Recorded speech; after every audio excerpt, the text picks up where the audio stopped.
Hey, welcome back. In this video, I just want to introduce the idea of bearing stress. So where we have connections, like in this case, we have a rod that's passing through a block, and there would be a hole drilled in this block that is, I guess, 20 millimeters in diameter. When we apply a force to a pin like this, it basically transmits that force into the block as a stress, and we call it a bearing stress that's exerted on the contact surface between these two members.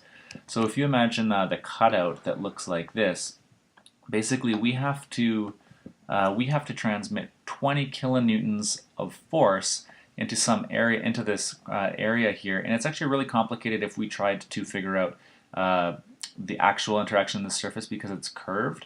So what we do in practice is we typically just assume that the entire force is being transmitted onto like a rectangular projection of the rod onto the block. So in this case, we would have 20 kilonewtons pressing on it, and the area of this block is 15 millimeters by 20 millimeters.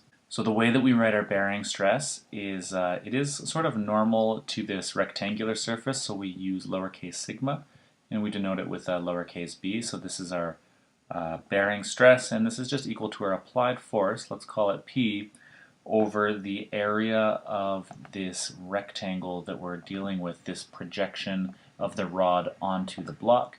And so in this case we actually have P, and its dimensions are T times D, right? T is the width and D is the diameter of, T is the width of the block and D is the diameter of the rod. So we just get this as equal to 20 kilonewtons over we have 15 millimeters times 20 millimeters, and this works out to be 0.0667 kilonewtons per millimeter squared. And let's actually give ourselves some more space and move this over. And so that's going to, if we just multiply this by 1,000, this is the way that I like to do it, so we'll get 66.67 or 66.7 newtons per millimeter squared.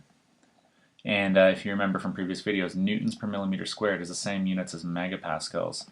So we have 66.7 megapascals of a bearing stress that this rod is exerting onto this block.